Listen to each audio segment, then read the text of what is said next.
لا حول ولا قوة إلا بالله العلي العظيم. أعوذ بالله السميع العليم من الشيطان الرجيم. بسم الله الرحمن الرحيم. الحمد لله الذي لا يبلغ مدحته القائلون ولا يحصي نعمه العادون ولا يؤدي حقه المجتهدون الذي ليس لصفته حد محدود ولا نعت موجود ولا أجل ممدود.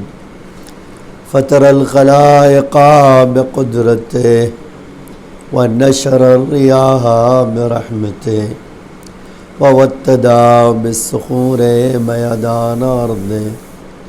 ثم الصلاة والسلام والتحية والإكرام على بشير النذير والسراج المنير حبيب إله العالمين أبي القاسم المصطفى محمد. ما صلى على محمد وعلى آله الطيبين الطاهرين المعصومين المظلومين الغر الميامين.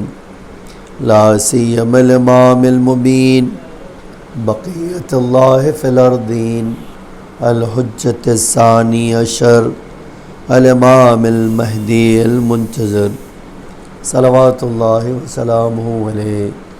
أما بعد فقد قال الله تعالى في محكم كتابه المجيد وفرقانه الحميد وقوله الحق.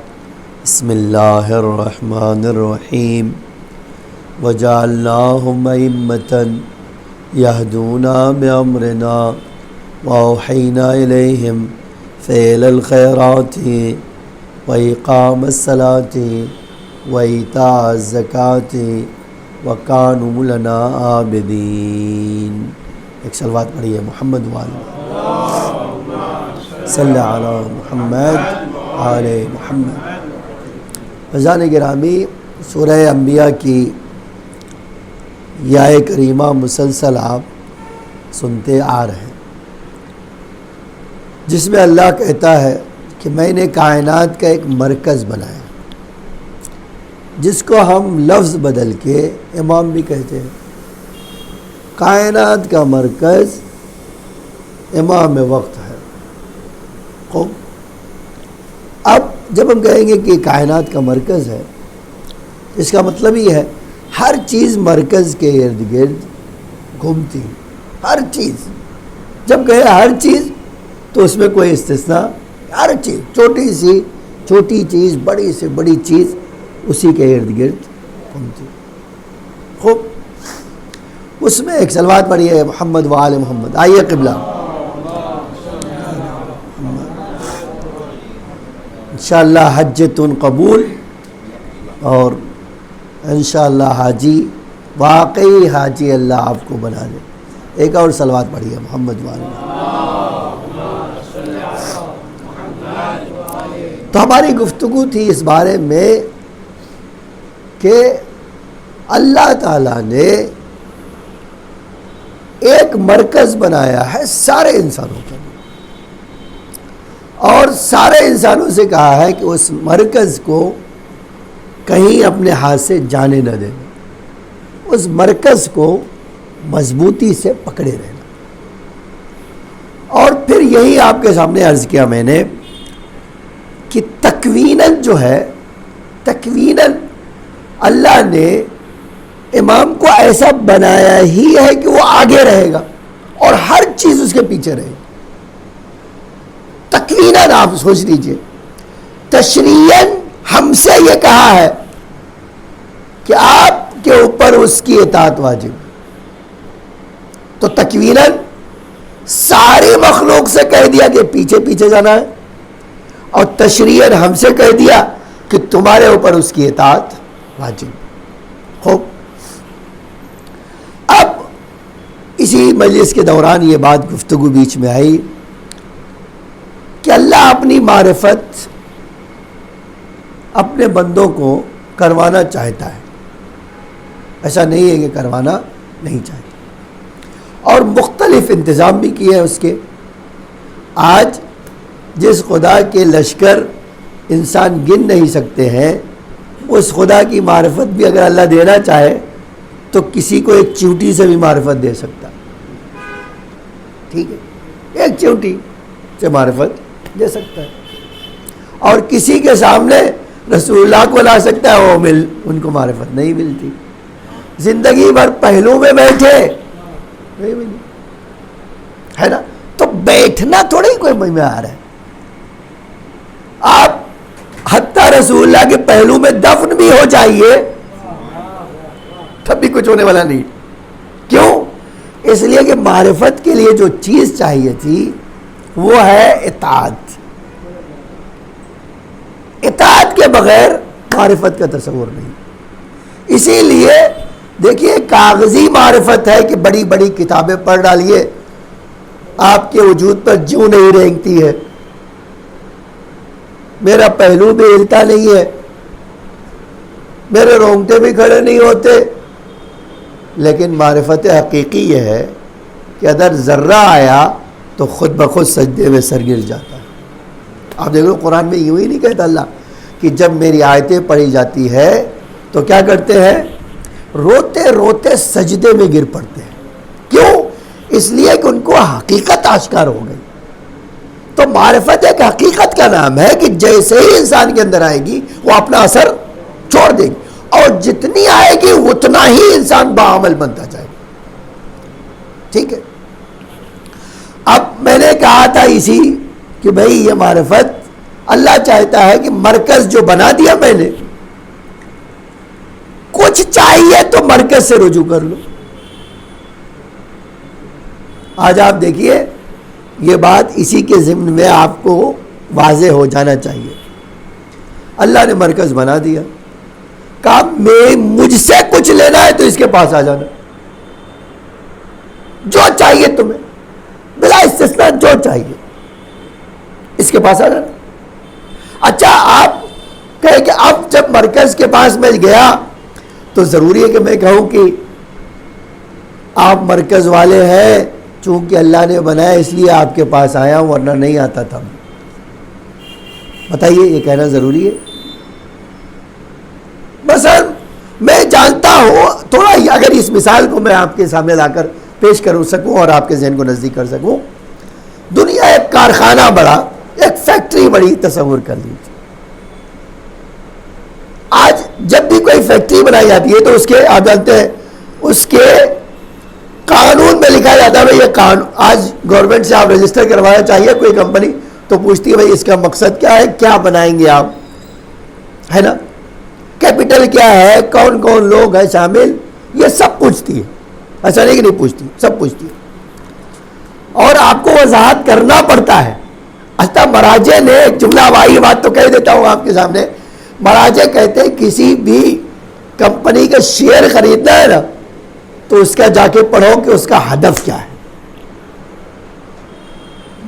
دیکھیے اسی لیے شیئر خریدنے کے لیے شرط لگائی، آپ اس کا جا کر ہدف پڑھیے کہ یہ، اب مثلا ایک مثال ہے، ملٹی نیشنل کمپنی ہے، وہ کہہ رہی ہے میں پانی بھی بناتا ہوں شراب بھی بناتا ہوں، لیکن میرا مقصد ہے شراب بنانا۔ اگر سستانی کہتے ہیں آپ پانی خرید نہیں سکتے، پانی کے شیئرز بھی آپ نہیں لے سکتے۔ آپ دیکھیے کتنی اچھی بات ہے نا، یہ تو پانی ہے یار، یہ پانی کا نہیں، مقصد اس کا اصلی ہے شراب بنانا، اس کے ضمن میں یہ کام کر رہا ہو، ٹھیک ہے؟ اور پروفٹ بھی کہاں سے لا رہا ہوگا؟ مقصد ہے جب وہاں سے، تو وہاں سے جوڑ کر رہا ہو، آپ یہ شیئر نہیں خرید سکتے۔ لیکن اسی کے برخلاف ہو، لیکن میرا مقصد یہ ہے کہ پانی اور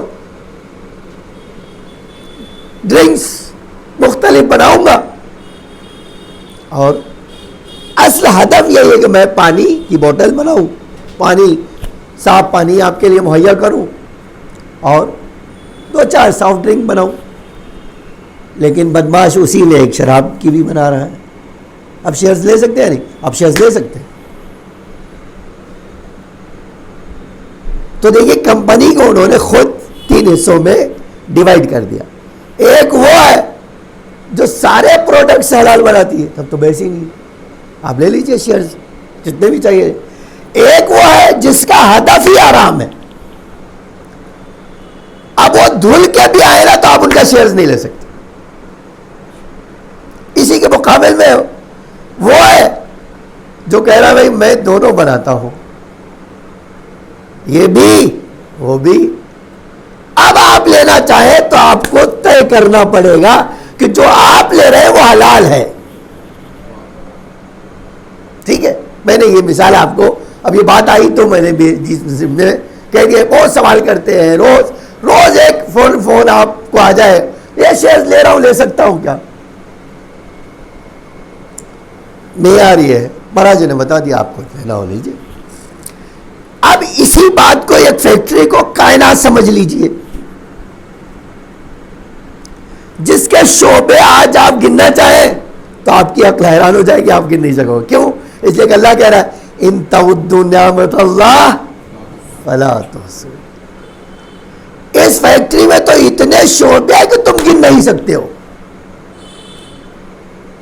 لیکن اس فیکٹری کا میں نے جو ہے کیا ایک جنرل مینیجر بنایا ہے اور کام کرنے کے لیے مختلف لاکھوں فرشتوں کو لگا دیا. ٹھیک ہے، انسانوں کو بھی کام ان کی صلاحیت کے مطابق دیا اور جنرل مینیجر کو پاور دیا ہے کہ جس شعبے میں آپ جانا چاہیں جائیے، وہ طے کرے گا کہ آپ کی اس شعبے میں دخالت کتنی ہوگی. دیکھیے یہ بات سچ ہے کہ اللہ نے ابھی مجھ سے ایک سوال کیا کہ اللہ نے پاور کتنا دیا. یار کتنے کا سوال اس وقت آتا ہے پہلے یہ طے کر لو کتنا ہے اس کے پاس،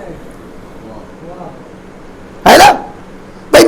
آپ میرا پاور جانا چاہتے ہو تو بھائی آپ کو یہ طے کرنا پڑے گا کہ میں جہاں نوکر ہوں وہاں میری حیثیت کیا ہے نا، تبھی تو طے ہوگا. لیکن جس کو اللہ کہہ رہا ہے یہ میری مشیت کا مرکز ہے، نانو محالو معشیت اللہ، ہم وہ جگہ ہے جہاں اللہ اپنی مرضی نازل کرتا ہے. میں راضی ہوں یا ناراضی ہوں، مجھے اس کو کتنا دینا ہے، اس کو کتنا دینا ہے، یہ نازل کیا کرتا ہوں، نازل کرتا ہوں اس مرکز پہ. اب آپ جائیے اس مرکز پہ کہ مولا مجھے روزی دے دیجئے، ادھر سے تو نازل ہو گیا اتنا دینا ہے، آپ نے کہا مجھے اتنا دے دیجئے. تو شرک کہاں ہے؟ بتائیے مجھے کوئی بتا دے کہ شرک کہاں ہے. شرک کہتے ہیں کہ مجھے خدا کی حکومت میں کوئی جو ہے جس کو خدا نے پاور نہ دیا ہو، کرائے صاحب کے بارے میں اگر زبان استعمال کروں تو جمن چھیدی کو ہم کہہ دے رہے بھائی اللہ روزی ہماری دے دو، اللہ ان کو پہچانتے ہی نہیں کہ بندہ ہے کون. ایسے آدمی سے آپ کہیں گے تو شرک ہے. لیکن اس سے کہیں گے جہاں مشیت ہی نازل ہوتی ہے تو یہ تو عین توحید ہے. کیوں؟ اس لیے کہ ان کی معرفت ہی اللہ کی معرفت ہے. ایک سلوات پڑھی ہے محمد وآل محمد پر. اب میں ایک مثال لے آتا ہوں، دیکھو بہت تاریخ میں اس کی بہت ساری مثال، ہزاروں مثالیں ہمارے اماموں کی اور رسول اللہ کی. امام رضا جب نیشا پور جا رہے تھے نا تو ایک آدمی کا ایمان ڈواں ڈول تھا.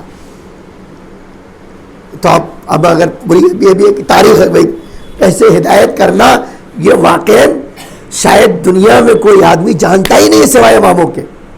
کس کو کیسے ہدایت ملے گی یہ بھی وہی جانتے ہیں. کیسے جانتے ہیں؟ کی مشیت سے جڑے ہیں. اللہ کہتا میں جس کو چاہتا ہوں ہدایت کرتا ہوں, میں کرتا ہوں, لیکن ذریعہ کون بنتا ہے؟ یہ اب ایک مثال میں لے آیا ہوں آپ کے سامنے, تاریخی مثال ہے یہ. امام رضا کو بلایا گیا یہ کہہ کے کہ آپ کو خلیفہ بنانا ہے. ٹھیک ہے بھائی, امام گئے. اب راستہ تو بڑا لمبا تھا. اب مدینے سے مشہد اور مرو اور وہاں پہنچتے پہنچتے تو ہزاروں گاؤں سے گزرے. اچھا, ایک گاؤں سے گزرنے سے پہلے ایک آدمی نے خواب دیکھا. کئی دن سے دعا کہ اللہ روزی دے دے, روزی دے دے, روزی دے دے. دیکھا اس نے کہ رسول اللہ مسجد میں بیٹھے ہوئے ہیں اور انگور رکھا ہوا ہے طبق میں, انگور طبق میں رکھا ہوا ہے. لوگ آ رہے ہیں تو کسی کو پورا پورا گچھا اٹھا کے دے رہے ہیں, کسی کو کچھ دے رہے ہیں, کسی کو کچھ دے رہے ہیں. یہ بندہ گیا, ایک مٹھی اٹھایا, اس کو دے دی. کہتا ہے میں نے گنا تو 18 تھے. خواب میں ہی گن بھی لیا اس نے. آپ دیکھو, خواب میں دیکھا رسول اللہ نے ایک اسی سینی سے مٹھی میں اٹھایا اور اس کو دے دیا. کہتا میں نے گنا 1 2 3 4 18 تھے. اچھا, مجھے کچھ دن کے بعد پتا چلا امام رضا یہاں سے گزر رہے ہیں, اس مسجد میں بھی رکنے والے. تو یہ سوچا میں ملوں یا نہ ملوں, ملوں یا نہ ملوں. پھر سوچا یہ خواب کی تعبیر ہی پوچھ لوں جا کے, اس کا مطلب کیا ہوتا ہے, یہ خواب کی تعبیر ہی جان لوں میں. اب وہ کہتا ہے میں آیا. کہتے میری آنکھیں خواب بھول گئی. میں سوچتا تو میں خواب دیکھ رہا ہوں کہ کھلی آنکھوں سے دیکھ رہا ہوں, اس لیے کہ ایگزیکٹلی جہاں رسول اللہ بیٹھے تو وہیں امام رضا بیٹھے. جس طرح ٹرے رکھی تھی ویسے ہی ٹرے رکھی ہوئی ہے, حتیٰ انگور کا کلر بھی وہی ہے, اور سیب اسی طرح اٹھا اٹھا کے دے رہے ہیں. کہتے ہیں میں تو سوچا یہ میری خواب ہے جو دیکھا تھا چند دنوں پہلے, یا آج کھلی آنکھ سے دیکھ رہا ہوں. تو ہمارا آپ ہوتے کہتے تھے بھیا ایک چمٹی لے لو, سو رہے ہو کہ جاگ رہے ہو دیکھ لو, ہے نا, تاکہ پتہ چل جائے تمہیں.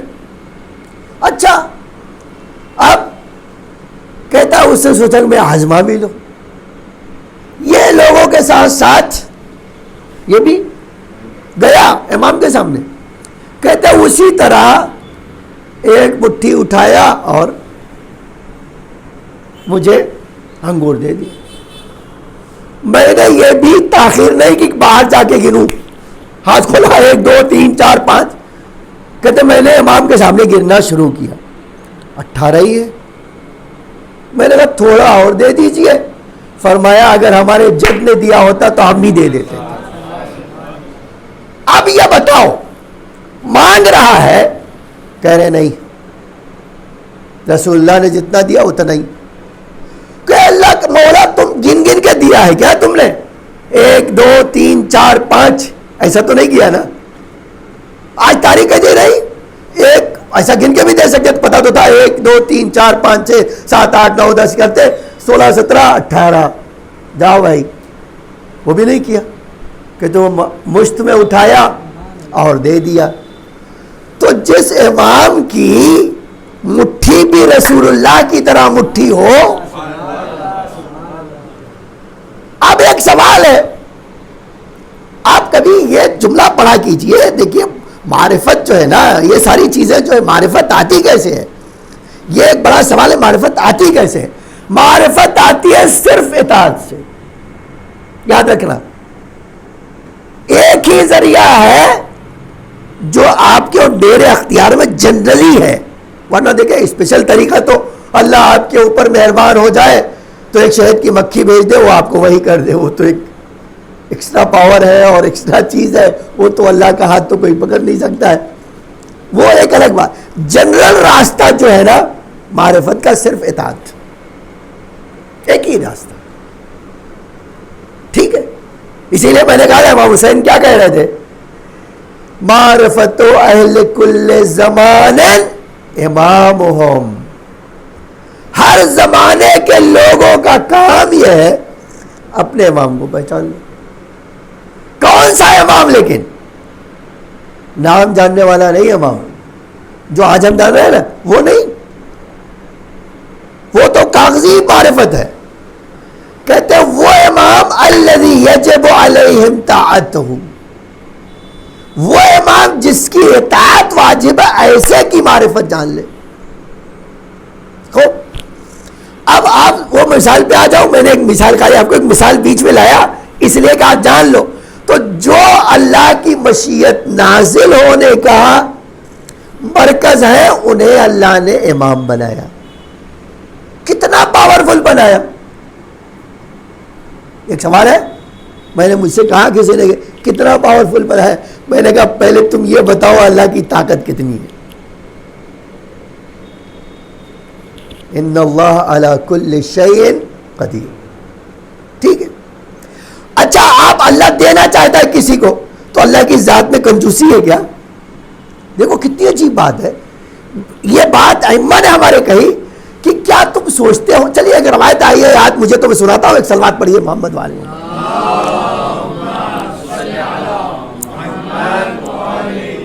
اللہ کے خزانے میں کوئی کمی ہے؟ شارٹیج کسی چیز کی ہے؟ اچھا شارٹیج نہ ہو کسی چیز کی، دوسرے کنجوس نہ ہو. دیکھیے آج کسی کے پاس جائیے کہیے بھیا آپ کے اسٹاک میں جو سب ہے مجھے یہ سارے دے دیجئے، تو کہے گا بھیا تمہیں نہیں دوں گا سب میں. مجھے کیوں نہیں دیں گے آپ؟ مجھے سب دے دیجئے. کہتے تمہیں دے دوں گا تو میرے پاس کیا رہ جائے گا. آپ جنرلی سن سکتے ہیں، بڑے بڑے کارخانے کے پاس چلے گئے کہیے بھیا تمہارا جتنا سب خریدنے کو تیار. وہ کہے نہیں تمہیں دے دوں گا تو میرا اسٹاک کیا ہوگا، میری حیثیت کیا رہ جائے گی. اللہ ایسا ہی ہے. دیکھیے ہماری معرفت خدا کے بارے میں کیا ہے. آیا واقعی اللہ ایسا ہی ہے. اب وہ حدیث سنیے، دیکھیے کتنی عجیب حدیث ہے. ایک آدمی بڑا بزنس مین تھا بغداد کا. اللہ کا کام ہے کیا؟ اللہ کہتا ہے میں یہ دولت جو ہے نا روٹیٹ کرتا رہتا ہوں. جو بڑے امیر ہیں بڑے فقیر بناتا ہوں ان کو، اور جو بڑے فقیر ہیں ان کو بڑا امیر بناتا ہوں. یہ میرا کام ہے. دیکھو اللہ کہتا ہے کہ یہ میرا کام ہے. بندہ جو ہے اچھا کیسے ٹوٹتا ہے جب تو ہم اپنی آنکھوں سے دیکھتے تھے. آج دیکھنا چاہتے ہو تو ایک مثال ابھی چند مہینے پہلے گزری ہے. لمبی لمبی ہانک رہے تھے، ایک دن میں 10,000 کروڑ کا نقصان. ہائے ہائے ہائے کرنے لگے. ٹھیک ہے، اب انڈیا کا فلیگ لگ گیا، یہ لگ گیا وہ لگ گیا، بچا لے کوئی، ہے نا. اس حد تک آ گئے تھے نا. انتظار کرو اللہ ہاتھ میں ایک کٹورا لے کے گھومیں گے، ایسا فقیر بنائے. یہ اللہ کا کام. میں نے کہا اللہ کام. یہ بندہ بڑا بزنس مین تھا. اس نے کیا کیا، کسی کو ڈھیر سارا قرضہ دے دیا اور لالچ میں آ گیا، کسی سے بڑا آرڈر لے لیا اور سارے پیسے اس میں ڈال دیے. اے بھائی یہ مال بنا کے لے گئے. اس نے کہا نہیں یہ تو اس میں فیکٹ ہے، یہ تو خراب ہے، یہ مجھے چاہیے نہیں، میرے پیسے لاؤ. ایک دن میں فقیر بن گیا. اب کسی سے کہہ رہے بھیا ادھار دے دو ادھار دے دو. یہ انسانوں کی بستی ہے، جب تک سب ٹھیک چل رہا ہے تو یہ بھی ٹھیک ہے. اب جیسے ہی پتا چلے یہ ڈوب گئے، خود کہتا ہے خدا کی قسم میرے رشتہ داروں نے میرا بات کرنا چھوڑ دیا. یہ تو روز کی چیز ہے. اچھا اب ایسے میں کیا آدمی دیکھتا ہے ڈھونڈتا ہے تعلقات. یہ ساری دنیا کا طریقہ ہے. اگر میں بھی کچھ خرابی ہو تو پہلا کام کیا کرتا ہوں، سوچتا ہوں اے اللہ کوئی، اللہ سے بعد میں کہتا ہوں پہلے انسانوں کو ڈھونڈتا ہوں یہ کام میرا کون کر سکتا ہے. پولیس والا کر سکتا ہے، لائر کر سکتا ہے، ڈاکٹر کر سکتا ہے، جتنے شعبے ہیں جس طرح کام اسی طرح کا سورس ڈھونڈتا ہوں، ہے نا. وہ بھی بندہ کہنے لگا کہ میں نے سوچا بغداد میں تو میری دال نہیں گلے گی، ایک کام کرتا ہوں مدینے کا گورنر میرا دوست ہے، اس کو شاید پتہ نہ ہو کہ میں ٹوٹ گیا ہوں، اس کے پاس جاؤں اور پیسہ مانگ لوں, میرا کام ہو جائے. یہ بغداد سے مدینے گیا, چھٹے امام کا زمانہ تھا. اب جب یہ گیا تو اتفاق دیکھیے اللہ کی, جب کسی کو ہدایت کرتا ہے تو کیسے کرتا ہے. جب وہ مدینے پہنچا تو ادھر مدینے میں انٹر ہونے لگا تھا کہ امام کے پوتے سے ملاقات ہوئی, چھٹے امام کے پوتے سے. اب اسے ارے فلاں تم یہاں کہاں بھائی, بغداد میں یار آدمی تم رہتے ہو, یہاں کہاں. اس نے جھوٹ نہیں کہا, اس نے کہا میرے تعلقات ہیں ان سے, گورنر صاحب سے, میں ان سے آیا ہوں ایک مدد مانگنے کے. اسے کیسی مدد؟ تو اس نے بتا دیا. اس نے دیکھو میں تمہارا دل نہیں توڑنا چاہتا ہوں اور نہ مایوس کرنا چاہتا ہوں, لیکن ایک حدیث اپنے جد کی سنائی دیتا ہوں تمہیں. ایک حدیث اپنے آقا کی سنائی دیتا ہوں کہ رسول اللہ جب معراج پہ گئے تو اللہ کے رسول سے اللہ نے کہا میرے بندوں سے کہہ دینا جب پریشان ہو تو میرے دروازے پہ آئیں. میرا دروازہ چھوڑ کے گئے نا, ٹھوکریں کھاتے رہیں گے, ان کا مسئلہ حل نہیں ہوگا.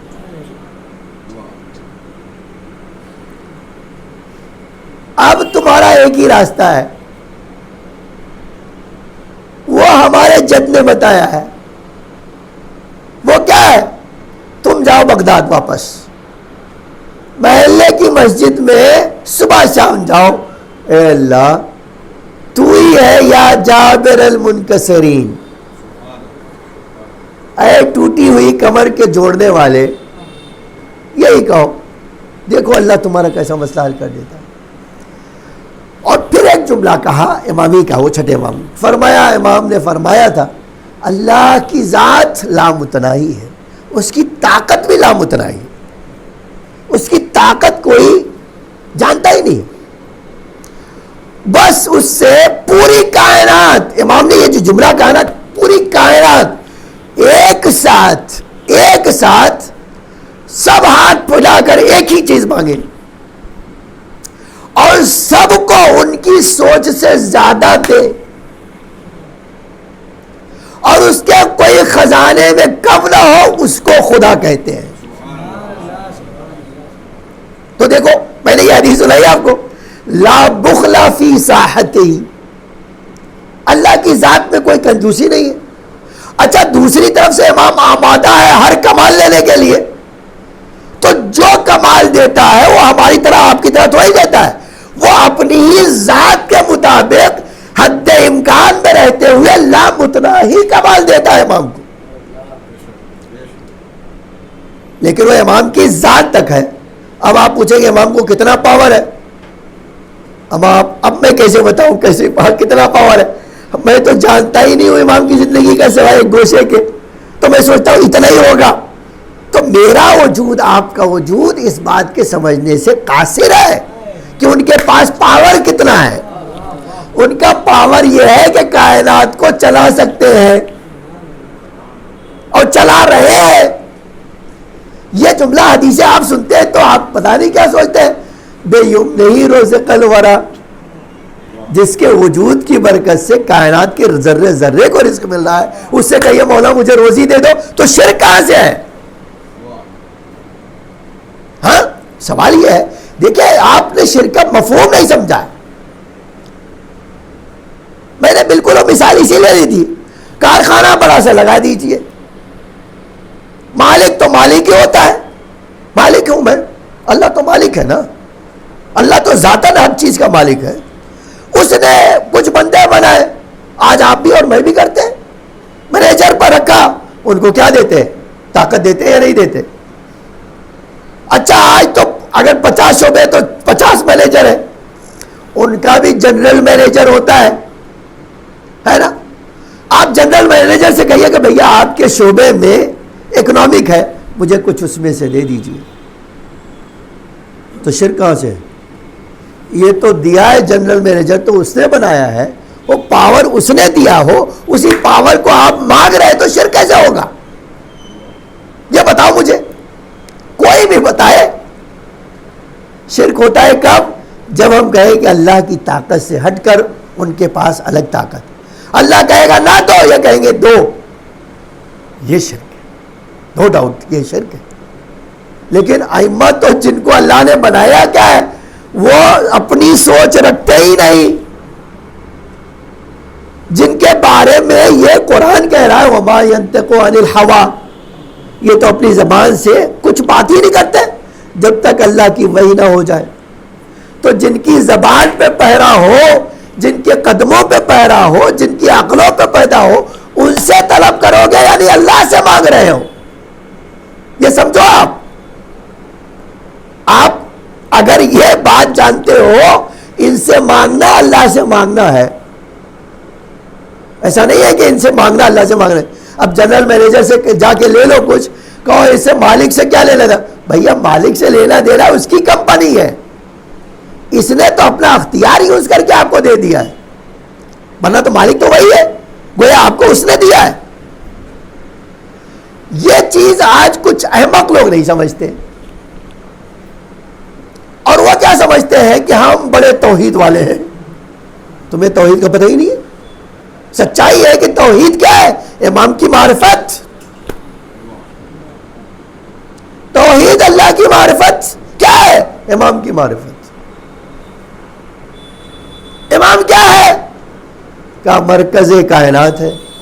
اب آتا ہوں, دیکھیے یہ آیت آپ بارہا سنتے رہتے ہیں, اطیعوا اللہ واطیعوا الرسول واولی الامر منکم. اب آپ کبھی سوچیے کہ دو بار اطیعوا کیوں آیا, ایک ہی آیت میں دو بار اطیعوا آیا. اطیعوا اللہ, اللہ کی اطاعت کرو. اس کے بعد کیا کہا, اطیعوا الرسول, پھر نہیں کہا اطیعوا اولی الامر. آپ دیکھیے, آپ جب آیت ہے نا کوئی چیز, قرآن کی آیتوں کی خصوصیت یہی ہے, ایک ایک الف کا بھی آپ کو دھیان رکھنا پڑے گا. ایک لام بھی جو آپ سوچتے ہیں نا سائلنٹ ہو جاتا پڑھنے میں, وہ پڑھنے میں سائلنٹ ہو جاتا, لیکن قرآن میں رکھا ہے اللہ نے. تو قرآن میں رکھا ہے, اس کا مطلب اس کے پیچھے کوئی حکمت ہے. اس آیت پہ غور کیجئے, اطیعوا اللہ, اللہ کی اطاعت کرو. پھر اس کے بعد اطیعوا الرسول. تو دونوں دو اطاعت کی ضرورت کیا ہے, اللہ ایک ہی ساتھ کہہ دیتا اطیعوا اللہ والرسول اولی الامر منکم, ایک ہی لفظ کہتا, اور عربی کے لحاظ سے بالکل صحیح بھی ہے, اطیعوا اللہ والرسول اولی الامر منکم. لیکن دو بار اطیعوا کہنے کا مطلب ہی یہ تھا, دیکھو بغیر کسی قید و شرط کی اطاعت ہوگی تو صرف اللہ کی. ذاتی اطاعت کس کی کرنا ہے انسانوں کو, صرف اللہ کی. اس کے بعد جس کو اللہ رسول بنا دے اس کی اطاعت کرو. اب یہ نہیں کہہ سکتے ہو کہ ایک کو میں سمجھتا ہوں یہ بھی اللہ کی بات کرتا ہے, یہ بھی اللہ کی بات کرتا ہے, یہ بھی اللہ کی بات کرتا ہے, تو اللہ کی بات, اللہ نے کہا نا میری بات کرنے والا, نہیں یہ نہیں کہا ہے, کہا جس کو میں میسنجر بنا کے بھیجوں اس کی اطاعت کرنا. اب آپ نے کہا کہ ہاں دیکھو رسول اللہ کے بعد سن 10 ہجری میں یا 11 ہجری میں جو رسول اللہ کا انتقال ہو گیا تو کچھ لوگ بیٹھ گئے وہ بھی تو اللہ کے رسول کی بات کر رہے ہیں. یہی شرک ہے, یہی شرک ہے. بتائیے کیوں؟ اس لیے کہ جس کی اطاعت اللہ نے واجب نہیں کی آپ نے اس کو دین کا حصہ بنا لیا, اور دین کا حصہ بنانا شرک ہے. اسی کو تو بدعت کہتے ہیں, اور ہر بدعت شرک ہے. تو دین سمجھیے, اور دین جو ہے آپ اماموں سے ہٹ کر سمجھنا چاہیں تو اپنے دین کا فاتحہ پڑھ لیجیے اور آپ کو دین سمجھ میں نہیں آئے گا. ایک صلوات پڑھیے محمد وآل محمد پر.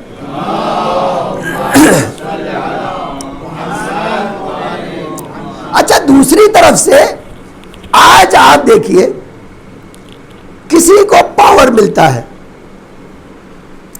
اب دیکھیے ڈی ایم مثلا مثال ڈسٹرکٹ مجسٹریٹ بنا دیا, مثلا ممبئی کا ڈسٹرکٹ مجسٹریٹ بنا دیا اور بتا دیا بھیا یہ پاور ہے آپ کا, تو کیا وہ کوئی کام کرنے سے پہلے جا کے پی ایم کو فون کرتا ہے دیکھیے میں جا رہا ہوں آپ بتائیے کرنا چاہیے یا نہیں کرنا چاہیے مجھے؟ کوئی ہے؟ یا کوئی بندہ آیا ڈسٹرکٹ مجلس سے، بھائی میں پریشان ہوں، میرے پریشانی حل کرو، تو کہتا میں ایک کام کروں، ٹیلی فون لگا لوں، پہلے پی ایم سے پوچھ لوں، کرتا ہے؟ ایگزیکٹلی اللہ نے ایسے ہی کیا ہے، پاور دے دیا، کہا تمہارے پاس آ رہا ہے یہ. اور عجب یہ ہے اس میں دیکھیے ایک پہلو کیا ہے، جس کو پاور دیا اس کو اپنی مشیت کا پابند بنا دیا. اللہ کی حکمت دیکھو، جس کو پاور دیا اس کو کیا کیا؟ اپنی مشیت کا پابند. سوچے گا بھی تو اللہ جب ڈالے گا تو سوچے گا، بات کرے گا تو کب؟ جب اللہ اس کی زبان میں ڈالے گا. اٹھے گا تو اللہ کی مشیت سے، بیٹھے گا تو مشیت سے. تو ایسے آدمی سے مانگیں گے تو اللہ ہی سے مانگ رہے ہیں آپ. تو اس میں شرک کا تصور نہیں ہوتا ہے. شرک کا مطلب ہوتا ہے جب آپ پیرلل پاور کو اللہ اور کسی کے درمیان شیئر کریں، کہتے یہ بھی پاورفل یہ بھی پاورفل. اب وہ اللہ نہیں دے رہا تو ٹھیک ہے ان سے مانگ لیں گے. یہ غلط. جو کچھ دیا ہے آل محمد کے پاس قرآن میں آیا، وَلَقَدْ آتَيْنَاهُ مُلْكًا عَظِيمًا. یہ ملک عظیم کا تصور میں اور آپ نہیں کر سکتے. آپ اسی سے اندازہ لگائیے، جہاں ساری طاقتیں ختم ہو جاتی ہیں مولا کہتے ہیں وہاں سے ہماری طاقت شروع ہوتی ہے. آج آپ ایک مثال دیکھ لیجئے، دنیا میں چاہے جتنا کرتے رہیے، ادھر روح نکلی، کہاں پہنچ گئے؟ پہنچ گئے قبر میں. اب کون آئے گا؟ امام کہتے تھے میں آؤں گا. وہاں کیا کرتے آئیں گے آپ؟ کہا وہاں تمہیں بچانے آؤں گا، وہاں تمہیں نجات دینے آؤں گا. اچھا اب وہ تو اللہ کی بارگاہ میں پہنچ گئے نا. آج سوال یہ کہ جیسے ہی ہماری یہ روح جسم سے باہر نکلی تو ہمارے اندر کیا ہو گیا؟ جسمانی سے باہر نکل گئے. اب تو روحانی دنیا میں چلے گئے نا. اب تو فرشتوں کو دیکھ سکتے ہیں. تو اب جب وہاں کیوں امام آ رہے ہیں؟ ڈائریکٹلی اللہ کہتا ہے یہ بندہ میرا آ گیا ہے چلو. لیکن آج ہمیں ملتا ہے یہ تاریخ میں. اب ایک مثال لے آتا ہوں، چلیے بہت اچھا موقع ہے اس لیے آپ کو ایک واقعہ سناتا ہوں، بڑا زبردست ہے اسی لحاظ سے کہ آپ جانیے کہ اس دنیا میں تو چھوڑ دو، جب اس دنیا میں آؤ گے تو بھی امام کے بغیر تمہارا گزر نہیں ہے. میرا گزر نہیں ہے وہاں پر، آپ کا اور میرا گزر خالی امام ہی کے ساتھ ہے. ایسی صورت میں آپ تصور کیجئے جس کو اللہ اتنا پاور دے کہ دنیا ختم ہو جائے اس کا پاور ختم نہ ہو، اس کے لیے پوچھتے ہو کتنا پاور ہے نا ایک سوال. اس کے بارے میں مجھ سے پوچھ رہے ہو بھیا میری طاقت کیا ہے، آپ کی کیا طاقت ہے؟ اس کو سمجھتے ہیں ہم آج امام حسین کے ایک سجدے کے راز کو نہیں سمجھتے. کتنی عجیب بات ہے نہیں؟ ایک صدائے استغاثہ کے راز کو نہیں سمجھتے. اس کا اثر کہاں تک ہوا، کیا ہوا نہیں جانتے، واقعہ نہیں جانتے. اور ہم سمجھنا چاہتے ہیں کس کو؟ فیصلہ کرنا چاہتے ہیں امام یہ کام نہیں کر سکتا. اچھا تم بتاؤ کہ امام نہیں کر سکتا؟ تمہاری طاقت اتنی سمجھ آ گئی کہ امام نہیں کر سکتا. اس کے پیچھے کوئی آپ کے پاس دلیل ہے، پروف ہے؟ رسول اللہ کہ آپ کو کہہ گئے امام نے کہا ہے کسی، آپ نے کیسے جان لیا ہے؟ ہمارا کام اور آپ کا کام کیا ہے؟ اسی لیے کہا ہے اپنے زمانے کے امام کو پہچانو اور چپکے سے سر جھکا کر پیچھے پیچھے چلتے رہو. اپنا دماغ بہت بھرانے کی کوشش نہیں کرنا کہ ارے میں اپنا دماغ چلا کے امام کے پیچھے ایسے چلوں گا، امام ایسا کریں گے اور میں ایسا کروں گا. تو تم چل چکے. ایسے کو تو وہ اپنے گھر میں آنے کی اندر اجازت نہیں دیتے ہیں. آپ کہو گے میں معرفت ان کی حاصل کر سکوں گا؟ عزیزان گرامی سن لیجئے، محمد حسین تہرانی نے ایک کتاب لکھی، بہت غضب کی کتاب ہے. تقریباً میں نے جو دیکھا 700 مجلسوں کا مجموعہ ہے، اور صرف قیامت کے بارے میں، صرف قیامت، اور کوئی ہے ہی نہیں. اور 10 سے زیادہ علوم ہے. اچھا بندہ کتنا مخلص تھا. میں سوچتا ہوں اس کتاب میں یہ آیا کہ اسی تہران میں جیسے محرم آیا ہے ویسے ہی آج بھی ہے سسٹم. حوضے کا پورا سسٹم یہی ہے. تبلیغ کے لیے لوگ گاؤں گاؤں شہر شہر جاتے تھے, آج بھی جاتے ہیں. اب ہمارے وہاں بمبئی میں تو بڑا شہر ہے تو وہاں جاتے نہیں, بلائے جاتے ہیں. لیکن دوسری جگہ ایسی ہے جہاں بلائے نہیں جاتے تو بھی جاتے ہیں. یہ علماء کی قدر کیجیے. واقعی یہ ان کی جہاں فشانی ہے کہ غیبت امام میں وہ دل شیعہ کو سنبھالے ہوئے ہیں. یہ کوئی اس میں ڈاؤٹ نہیں. میں چاہتا تھا ایک مجلس میری اس پہ ہو کہ مولا نے ہدایت کا طریقہ جو دنیا میں قائم کیا اس کا آج ذریعہ کیا ہے, ہم کتنا اس کو جانتے ہیں. خیر اب میں اس وقت تو نہیں پہنچ پاؤں گا. میں آنا چاہتا ہوں یہ آپ کو واقعہ سنا دوں. ایک عالم کہتے تھے یار جہاں کہیں کوئی نہ جاتا وہاں میں چلا جاؤں.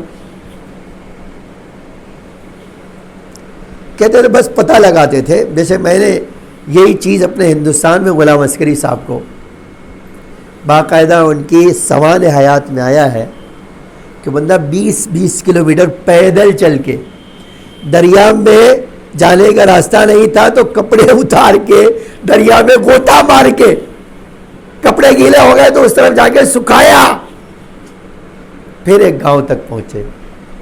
وہاں گئے, کہا کوئی مولوی, کہتے مول صاحب مولوی کیا, ہم تو قبریں بنائے ہوئے ہیں, لال جھنڈی لگائے ہوئے ہیں, کوئی مولوی آئے گا تو نماز جنازہ پڑھوانا ہے. ایسے ہی اسی ہندوستان میں گاؤں تھے. لیکن بندہ گیا, کہتے پیدل, نہ کوئی بلایا ہے نہ وہی. کس لیے؟ اہل بیت کے دین سے واقف ہے. اللہ واقع ان سب کے اوپر اللہ اپنی رحمت اور مغفرت نازل کرے, ان کے درجات کو بلند کرے. ایسے لوگ کہاں ملتے ہیں جن کے پاس اتنا قوم کا درد ہو. آ جاؤں میں تو یہ بندہ بھی کہتا کہ میں ایسے ہی جو ہے مشن پہ نکل گیا. اچھا اب جان نہ پہچان, بوبو سلام, وہی حال ہوگا. اب کہیں آپ جا رہے کسی کو جانتے نہیں ہیں تو آپ کو آپ کہتے گئے تو اب ایک چکر لگایا کوئی آدمی دکھائی نہیں دیا, کوئی دوسرا چکر لگایا تو ایک آدمی دیکھا کہ اپنے گاؤں میں کھیت میں کچھ گھاس کاٹ رہا تھا. اب اس سے تو بات چیت کرنا ہے نا, راہ رسم بڑھانا ہے. کہ اس سے گئے, السلام علیکم کیا تو اس نے جواب دیا, تم نے سوچا چلو یہ مسلمان ہے. پھر اب بیٹھ گیا وہی اسی جگہ, وہ گھاس کاٹ رہے, ہم بیٹھ گئے اسی زمین پہ. اب ٹٹولنے کے لیے تو سوال کرنا ہے, تمہارے گاؤں کے بزرگ کون ہیں, تمہارے گاؤں کا پردھان کون ہے؟ تو اس نے کہا دیکھو ہمارے گاؤں کا جو پردھان ہے وہ بہت بڑا آدمی ہے. کیا ہے؟ تو انہوں نے کہا کہ کیا ہے تمہارا گاؤں کا جو پردھان کہہ رہے تم بڑا آدمی ہے, کہتے ہیں یہ لنگر چلاتا ہے, کوئی بھی باہر کہا جائے فری کھانا اس کو مل جائے, رہنے کا کھانے کا فری, جاؤ. کہا ہم نے یہ سوال کیا تھا تو 2-4 سوال اسی لیے کیا تھا کہ وہ بھی پلٹ کے پوچھے گا ہی ہم سے. اس سے ہم سے پوچھا کہ آپ کا پردھان کیا ہے؟ کہا ہمارا تمہارا پردھان تو کچھ بھی نہیں, ہمارے والے بمبئی زمانے ہوتے پانی کم چائے ہے. آپ الٹا کہہ لیجیے, یہ بمبئی کی زبان ہے کہ آپ یا کٹ والی چائے لے آؤ. تو اب جو ہے وہ کہتا ہے کہ جب انہوں نے پوچھا کہ ارے آپ کا پردھان کیا, ارے یار ہمارے پردھان کی بات نہ کرو, ہمارے تو جو بزرگ ہیں وہ اتنے بڑے ہیں, کائنات میں کبھی مشکل میں پھنس جاؤ ان کا نام لے کے بلاؤ, دیکھو جہاں کوئی مدد نہیں کر سکتا وہاں ان کی مدد پہنچتی ہے. کہا یار کیا بات کر, کہاں تمہیں نہیں پتا ہے, ہم تو ایسے کو مانتے ہیں. کہتے اور 2-4 بات ایسے ہی ادھر ادھر کی گھما کے ہم نے اس کا عقیدہ ٹٹولا اور دیکھا کہ آپ اگر کچھ بات کریں گے تو شاید بگڑ جائے. تو وہیں سے اٹھے اور اللہ سے دعا کی ہے اللہ 1 سال اور موقع دینا تو اس کو مومن بنا دوں گا. بس آج اتنا ہی ہے اس کے لیے, آج اتنا کھانا کافی ہے. ٹھیک ہے, یہ کہہ کے چلے گئے. کہتے دوسرے سے بات کیا, تیسرے سے, اسی طرح پورا رمضان گزر گیا اور پلٹ آئے تہران. نیکسٹ ایئر پہلے سے انتظار میں تھے کہ بوڑھے کو اس کو پہلے سے یادداشت میں اس کو جانا ہے. انسان کو دیکھیے ہدایت کرنے کے لیے بہت پلاننگ سے کام کرنا پڑتا. یہ امام نہیں ہے کہ جدھر بٹن دبایا ادھر سے ہدایت مل گئی, یہ امام کا کام ہے خالی. اب یہ کہتا ہے یہ کہتے ہیں کہ ہم گئے دوسری سال, اب تو گھر بھی جان چکے تھے, محلہ بھی جان چکے تھے اس آدمی کا, تو اس کے گھر چلے گئے. گھر بیل دبایا تو اس نے دروازہ کھولا. جب دروازہ کھولا پوچھا ہاں چچا میاں کیا بات ہے؟ کہا تمہارے ابا کہاں ہیں؟ کہا ابا تو ہمارے 4 مہینہ پہلے مر گئے. کیا؟ کہا ابا تو مر گئے. وہ اللہ میاں تو کبھی بھی زائل بھیج دے, اس میں تھوڑی کسی کا روک چلتا ہے. وہ گئے 4 مہینے پہلے انتقال ہو گئی. اچھا کہا آپ مجھے ہمدردی میں, اب میں تو کچھ کہنے والا, میں نے کہا اچھا اپنے ابا کی قبر پہ مجھے لے چلو بیٹا, ہم ان کے دوست ہیں. کہتے قبر پر آئے اور فاتحہ پڑھا اور کہہ دیا اللہ میں تو نہیں جانتا ہوں ہدایت والا ہے نہیں, اگر ہدایت والا ہے تو یہ فاتحہ اس کے لیے پڑھ دیتا ہوں. اور پھر ایک شکوہ اللہ سے, اے اللہ اگر موقع 2 مہینے کا دیا ہوتا تو اس کو تیری ہدایت پہ ڈال دیتا, تیرے راستے پہ لگا دیتا. اے میرے معبود اس کو تیرے راستے پہ ڈال ہی دیتا تھا, لیکن تو نے, اب تیری مسئلہ تو ہی جانتا ہے, تیری حکمت تو ہی جانتا, میں تو نہیں جانتا ہوں. یہ کہہ کے کہا بیٹا چلو خدا حافظ. اس نے کہا نہیں ارے اب کیا بات کر رہے ہیں, آپ ہمارے ابا کے دوست ہیں, آج رات رک جائیے, اب شام ہو رہی ہے پھر چلے جائیے گا. اب جب اصرار کیا اس نے کہا اچھا ٹھیک ہے چلیے آپ کہہ رہے تو. رات رک گئے, وہ بوڑھے میاں رات رک گئے. کہتے خدا کی قسم ادھر آنکھ بند کی, ادھر دیکھا وہ چچا میاں حاضر ہے. اب دیکھا چچا میاں حاضر ہے تو پوچھ رہے, دیکھیے اللہ کی شان کیا ہوتی. اور آج میں کہہ رہا ہوں یہ امام ولایت کو پہچانے آپ. خدا کی قسم اللہ نے اتنی عظیم نعمت رکھی ہے کہ خالی ان کے کمالات کو جان جائے تو انسان ہدایت پا جائے, دوسری بات تو بہت دور کی ہے. اب جب یہ کہتے ادھر آنکھ بند کی, ادھر چچا میاں حاضر, تو میں نے پوچھا خیر تو ہے؟ کہا ارے خیر ہی ہے, آپ کا شکریہ ادا کرنے آیا ہوں. کہا کیسے؟ کہا جب مر گئے نا ہم, فرشتے آ گئے, کون تمہارا خدا ہے؟ اب جو آتا تھا بتا دی. دوسرا سوال کیا, اب خاموش ہے. تیسرا سوال کیا تو بھی خاموش ہے. کہتے اتنے میں ایک بڑا ڈنڈا لے کر آیا, یہ میری بات ہے, یہ اس سے بڑا ڈنڈا ہوگا جو لے کے آئیں گے یہاں, یہ تو میں آپ کو بتا رہا ہوں, وہ چھوٹا وہ جو لے آئیں گے نا وہ گورز لے کر آ گئے بھاگ کر. ارے اب ادھر آ رہے ہیں تو دم نکل رہا ہے, کب کیا ہوگا, یہاں تو 2 فٹ کی بھاگنے کا کوئی راستہ نہیں ہے, سمجھ میں نہیں کہا رہے کیا کر. اب اپنے شیخ کو بلایا تو تم نے کہہ دیا وہ لنگر والے ہی ہے, لنگر گاوی تک چلے گا. اب سوچتے سوچتے سوچتے اب اتنی دیر, آپ کبھی سوچیے بھائی اب دور سے دیکھ رہے ہیں کوئی آ رہا ہے اور اس کی طرف بڑھ رہا ہے, تو اس کے ڈر کے مارے تو حالت خراب کی, اب کیا ہوگا. کہتے اتنے میں تم یاد آئے, تم نے کہا تھا, نام بھی تمہارا جانتے تھے, تمہارا نام لیا, کہا ہے فلاں کے شیخ یہاں میری مدد کو آؤ. کہا خدا کی قسم یہ کہا تھا, اور داہنی طرف قبر سے ایک چہرہ نمودار. آپ کیا جانتے ہو امام کی طاقت کیا ہے؟ کون جانتا ہے؟ آج دیکھو کتنی عجیب بات ہے نا. اب جب کہتے چہرہ نمودار ہوا تو میں نے پوچھا آپ کون ہے, اور وہ آدمی بھی کھڑا ہو گیا اپنی جگہ پہ. تو کہا تم نے ہم کو نہیں بلایا؟ تو کہا آپ وہی ہے اس شیخ کے. ہمارے جو شیخ کے بزرگ، کہا ہم وہی. کہا آپ کا نام کیا ہے؟ کہا میرا نام علی ہے. میرا نام علی ہے، اور کائنات میں جو مرتا ہے وہ مجھے دیکھتا ہے،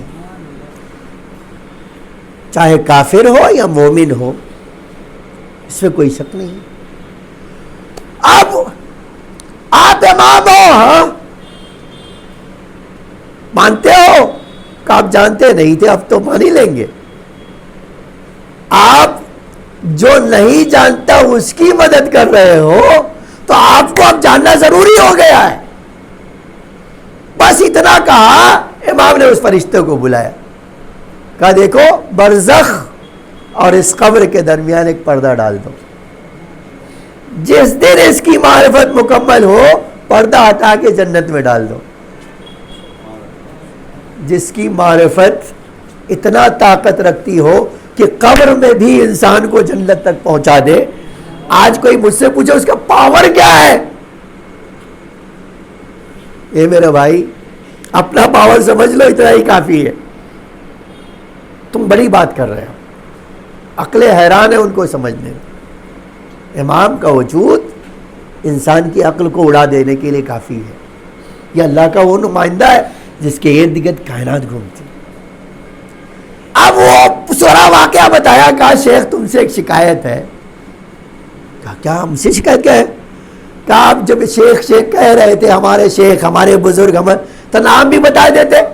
اتنی شرمندگی ہوئی کہ جب میں نے پوچھا آپ کا نام ہے کیا؟ کہا میرا نام علی ہے. کہ کاش آپ نے وہ نام بتا دیا ہوتا. عزیزان گرامی، یہ ہے معرفت، یہ ہے انسان کی کے لیے جو ہے وہ کیا ہے، اللہ نے مجھے اور آپ کو ایک عظیم نعمت سے نوازا، جس نعمت کا نام امامت ہے. ایک علی وہ ہے اور ایک علی کربلا میں تھے. آپ اندازہ کر سکتے ہیں وہ علی کربلا میں جو تھے کس قدر جناب زینب کو پسند تھے.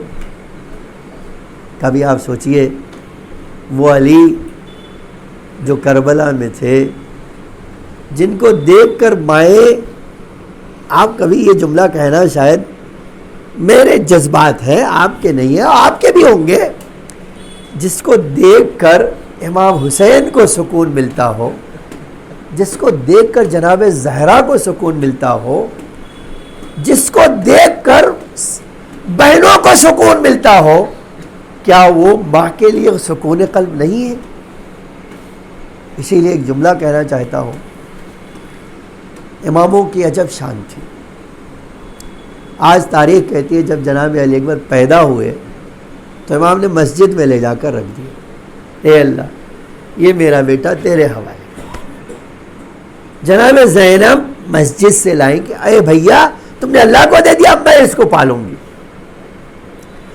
اب شہزادی نے اتنے ناز و نخرے سے پالا ہے کہ امام حسین پوچھتے تھے، دھیرے دھیرے بڑے ہوئے، جوان ہو گئے. امام تاریخ کہتی ہے کہ امام پوچھتے تھے بیٹا کچھ چاہیے تو بتاؤ. کہتے تھے بابا پھوپھی اماں میری خواہش سے پہلے میری چیزیں پوری کر دیتی. بابا مجھے کسی چیز کی کبھی خواہش ہی نہیں ہونے دیتی کہ میں آ کے کہوں بابا مجھے یہ چیز چاہیے، مجھے یہ چیز چاہیے. اے بابا مجھے تو کوئی چیز نہیں چاہیے. اچھا اب آپ کبھی سوچئے کہ علی اکبر کو میدان کربلا میں یاد آیا میرے بابا مجھ سے پوچھتا تھا کچھ چاہیے، میں نے زندگی بھر کہا نہیں. میرے بابا کی حسرت کہیں دل ہی میں نہ رہ جائے کہ ہائے کاش میرا بیٹا ایک بار مجھ سے کوئی چیز مانگ لیتا، میں اس کو دیتا. میں باپ ہوں. دیکھیے کوئی ایسا غیرت مند بیٹا ہوتا ہے، لائق بیٹا ہوتا ہے، تو ہر باپ سوچتا ہے کہ یہ میرا بچہ کچھ کہے، تمنا ہوتی ہے واقعی انسان. اب میں جب یہ تاریخ کا جملہ پڑھتا ہوں علی اکبر میدان میں جنگ میں چلے گئے، پلٹ کر آئے، بابا آپ پوچھتے تھے نا تمہیں کچھ چاہیے؟ ہاں بابا مجھے کچھ چاہیے. اب امام کی تو تمنا کیجیے، دیکھیے ارے بیٹا کچھ چاہیے تمہیں، بتاؤ کیا چاہیے؟ کہا بابا ایک قطرہ پانی چاہیے، ایک گھونٹ پانی پلا دو۔ بابا یہ میں نے جنگ جو کی ہے نا، زخموں سے چور ہو، جگہ جگہ سے خون رس رہا ہے، بابا مجھے پیاس لگ گئی ہے، ایک گھونٹ پانی پلا دو تو میں مقتل میں جاؤں اور ان اشقیاء کو دکھاؤں ہاشمی جوان کی جنگ کیا ہوتی ہے، جہاد کیا ہوتی ہے۔ آپ جانتے ہیں امام نے کیا کیا؟ میں نے مقتل میں کہیں بھی امام کو اس طرح تڑپ کے روتے ہوئے نہیں دیا۔ راوی کہتا ہے امام نے زور زور رونا شروع کیا۔ مولا کیوں رو رہے ہو؟ شاید امام جواب دے، میرا لال ایک ایسی چیز مانگ رہا ہے جو اس وقت میں اپنے لال کی یہ خواہش پوری نہیں کر سکتا۔ ارباب اعضاء یہ سنا، امام کو ایک آئیڈیا سوجھا، امام کو ایک طریقہ، کہا بیٹا آؤ اپنی زبان میرے منہ میں رکھ دو۔ اے میرے لال میرے پاس پانی تو نہیں ہے، اے میرے لال، اے میرے اکبر میرے پاس پانی تو نہیں ہے، لیکن میں تیری خواہش رد نہیں کر سکتا ہوں۔ اے بیٹا آؤ اپنی زبان میرے منہ میں رکھ دو، شاید میرے وجود میں تراوٹ ہو اور تمہیں اس سے سکون مل جائے۔ علی اکبر آگے بڑھے، علی اکبر آگے بڑھے، مقتل کہتا ہے زبان محب کے منہ میں دی اور فوراً نکال کے کہا بابا آپ مجھ سے زیادہ پیاسے ہیں، اے بابا آپ کی زبان مجھ سے زیادہ خشک ہے۔ ارباب اعضاء امام نے انگوٹھی نکالی، انگوٹھی نکالنے کے بعد علی اکبر کو دیا اور ایک جملہ کہا بیٹا یہ انگوٹھی منہ میں رکھ لو، تھوڑی سی تسکین ملے گی، بیٹا جاؤ نانا تمہارا جام کوثر لے کے انتظار کر رہے ہوں گے، بیٹا جاؤ اللہ کی راہ میں سدھارو۔ لو ارباب اعضاء دو جملے سناتا اور مجلس ختم کر رہا ہوں۔ ارباب اعضاء جناب علی اکبر نے یہ سنا، میدان کربلا میں پھر سے آئے، جنگ کیا، جنگ کرتے کرتے زمین کربلا پر گرے، زمین کربلا پہ گرے، آواز دی بابا بابا آؤ اپنے لال کی مدد کے لیے آؤ، اے بابا آؤ کربلا میں علی اکبر کی مدد کرو۔ ارباب اعضاء اب جناب علی اکبر کے سرانے جب پہنچے کیا دیکھا؟ جوان بچہ ہے، سینے پہ ہاتھ رکھے ہوئے، سینے پہ ہاتھ رکھا ہے۔ پوچھا میرے لال کیا بات ہے، اپنے سینے پہ ہاتھ کیوں رکھے ہو؟ کہا بابا ارے برچی کی علی ٹوٹ گئی ہے اور میرے وجود کو ٹھیسے پہنچا رہی ہے۔ ارباب اعضاء یہ سننا تھا، امام نے کہا بیٹا لاؤ میں تمہارا زخم دیکھوں، میں دیکھوں وہ تیر کی علی میں نکال سکوں، نیزے کی علی نکال سکوں۔ ارباب مقاتل لگتے ہیں، حسین نے آستین پلٹ دی، ہاتھ سینے میں ڈالا، ارے وہ سینے میں علی کو پکڑا، مجھے نہیں پتا لیکن دل کہتا ہے ایک بار نجف کا رخ کیا ہوگا۔ بابا ارے بڑے میدان میں جانا آسان ہے، جوان کے وسیلے سے برچی کا بل نکالنا مشکل ہے۔ یا علی کہا، ارے یا علی کہہ کے نیزے کی علی نکالی۔ مقتل کہتا ہے علی اکبر نے پیروں کو رگڑنا شروع کیا، آخری ہچکی لی، باپ کے چہرے کو دیکھا۔ ارے ارباب اعضاء آپ اندازہ کیجئے جو جملہ مقتل میں ملتا ہے، جب دیکھا امام نے آخری روح قفس شروع سے پرواز کو چکی ہے، دیکھا میرا لال دنیا سے جا چکا ہے، زمین کربلا پہ لٹایا۔ تاریخ نے کہ جب مقتل لکھا امام حسین کھڑے ہوئے آسمان کو تکتے تھے، ہاتھ کو ملتے تھے، اپنے آپ کو علی اکبر کی لاش پہ گرا دیتے تھے، کہتے تھے بیٹا اب تیرے بعد یہ دنیا رہنے کے قابل نہیں، اے میرے علی اکبر۔ ارباب اعضاء آپ کی آواز بلند ہے، بس ایک منظر سنانا چاہتا ہوں۔ کسی کے مالک سے پوچھے جوان کی میت، ارے جوان کا مرنا کتنا دشوار ہوتا ہے۔ راوی کہتا ہے کہ امام نے لاش اٹھائی، جوانان بنی ہاشم کو بلا کر، اب لاش خیمے میں رکھی گئی، سیدانیاں آئی۔ مقتل کا ایک جملہ ہے کہ جناب زینب نے فرمایا فضہ جاؤ، ارے ان کی اماں کو بلا کے لاؤ، ام لیلا کو بلا کر لاؤ، کہ بلاخر میں نے والا ہے لیکن ماں تو وہی ہے نا. تھوڑی دیر گزری، فضا گئی، پلٹ کر آئی، کہا بی بی میں نے بتا دیا.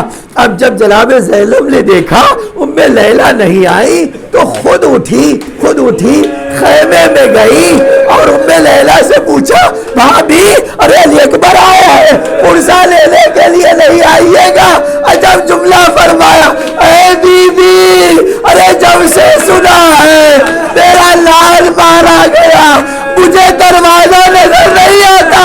ارے کبھی ادھر ٹکراتی ہوں کبھی ادھر ٹکراتی ہوں. بی بی تیرا ہاتھ پکڑ کر میرے علی اکبر کے پاس لے چلو، میں علی اکبر کا ماتم کروں.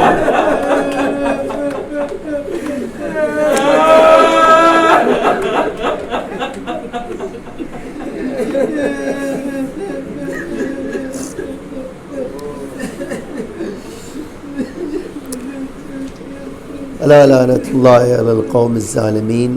سیعلم الذین ظلموا ایام منقلبین ينقلبون.